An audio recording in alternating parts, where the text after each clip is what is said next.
two very different cars, a Mustang and a 1934 three-window coupe, which is very much the drag racing all started, street illegal drag racing, you know, where you had what's the green card? Where's my expert? When you had to give your ownership of the car away, you never won the drag race, you lost your car.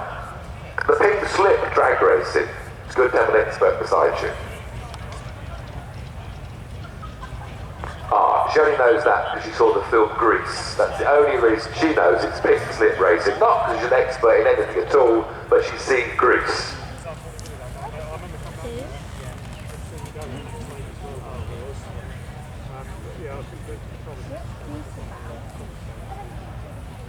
A lot of burbling V8s, but nobody's been let loose yet. Some last minute instructions going through the window of the three-window coupe. They're not really windows, are they? They're sort of slots. Because underneath that it's hot rodded. It's a Ford, a 1934 Ford, and that's all the teenagers used to do, just turn them into these drag strip races. And you would have seen this sort of thing going to Bonneville Salt Flats. But in fact, this car has actually been to the Pendine Sands in Wales, which is Britain's sort of version of the history of the land speed record, which is still used today for some slowish records.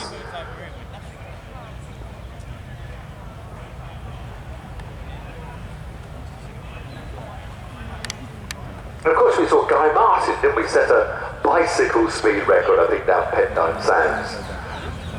It is, in fact, the 1934 three-window coupe, or coupe, of course.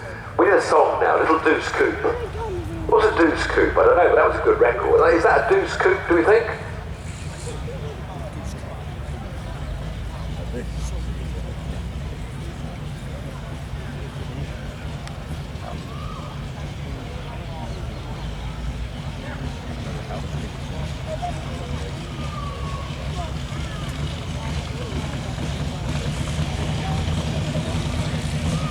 It was the Beach Boys, yes. My alternative expert just said Little Deuce Coupe was the Beach Boys. Let's go try and get it on a phone and try and play it down the microphone. There's a budget, so we can't have it at the band, let it go. So the three-window coupe, hot rod in the UK's, to a Bonneville style car.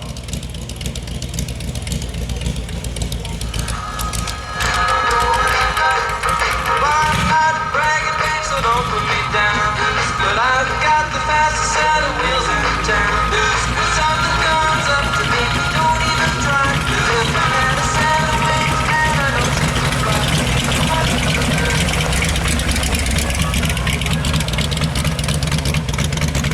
And there you have it, by the magic of YouTube and phone, the Little Deuce Coupe song. Next coming out, after the Deuce Coupe, we have a very, very original Ford Mustang, for which my assistant is quickly finding Mustang Sally so we can continue this. This is good, I like this. I've done this before, but you're the first to hear instant feedback music from the desks of the Lime Avenue. Now the Mustang in front of you is a very original 1966 car. The only thing not original on it is apparently the wheels. But it's got a 4.7 litre V8, beautiful car. And of course, it goes by the name of Mustang Sally.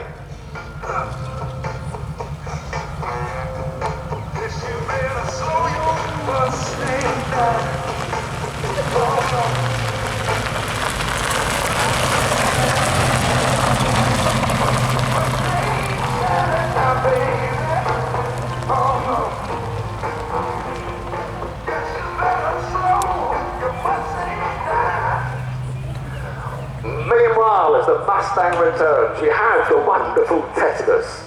This is the mad invention, as we said earlier. The front of it's actually 1957 Jet Cord, but it was a four-door saloon at the back. He took all the back off. He's created this amazing sloping end. It's absolutely stunning. You have to look at that car, go to the show fields before you go home, because the detail is stunning. And if you notice the wheels, the hubs don't spin, they always stay vertical, which is rather confusing my brain.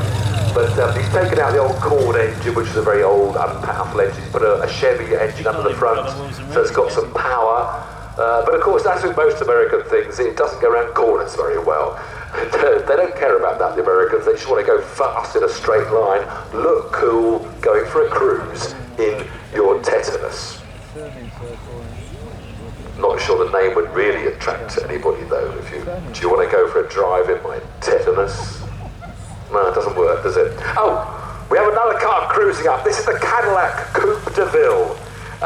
This is the only original Coupe de Ville in the country. 1949 it came. It was very good. It actually broke new ground. It was the first to use the 5.3 overhead valve V8 and more power. It's got a 4-speed hydromatic gearbox with the gear change on the steering column, which is very common with the American cars, the manual ones with the bench seats across the front. Now one aspect of the design is the pillarless side windows. You'll notice it's got the windows down, there's only the front pillar and the rear, no B-pillar to spoil the look. So it's got that fabulous coupe look. And it's in beautiful condition. It's got the chrome bumpers, huge chrome bumpers, and the Americans certainly knew how to polish them up. And also that very typical American hood over the windscreen, the visor over the windscreen, and that I can just see myself cruising down to California in that.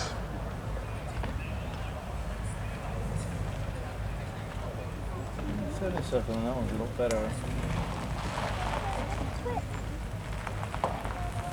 So we swiftly move on. See those wheels, they're weird.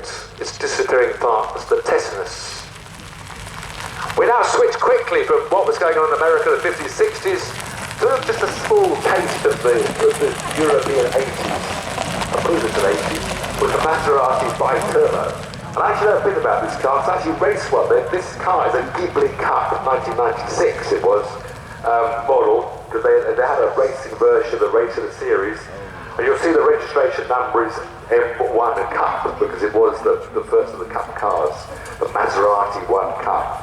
I raced, they had a couple of the championship, was a European championship, and I raced one at Donington along with Paul Radisich. The two of us were invited to drive the guest cars. And one thing I know for certain about the Maserati Ghibli is it runs out of brakes after about 5 laps at Donington. So I haven't got very fond memories personally of this car when racing it. In fact, Paul Radisich and I had a fantastic battle out front for about 5 laps, leaving all the amateurs behind us, thinking how clever we were. Then both of us just ran out of brakes completely, and all the amateurs just cruised past us laughing and took all the podium positions and left us behind. So, very much a famous Maserati, as I said, is the Ghibli Cup.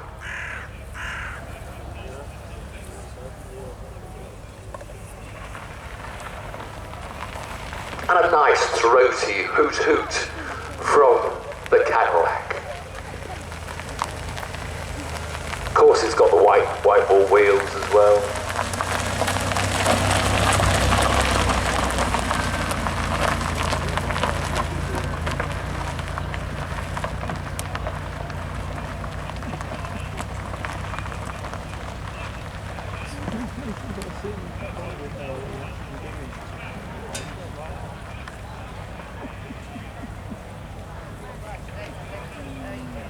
So once the Maserati disappears, we have one Bugatti coming out, because it's the 100th anniversary of the Bugatti Type 13, which was called the Bugatti Brescia, because in Brescia, difficult word, Brescia. I've now got an Italian expert as well, so I'm getting more and more experts for all the things I don't know, which is quite a lot actually. So the thing was, in 1921, this Bugatti Type 13 finished first, second, third, and fourth in the Brescia Grand Prix.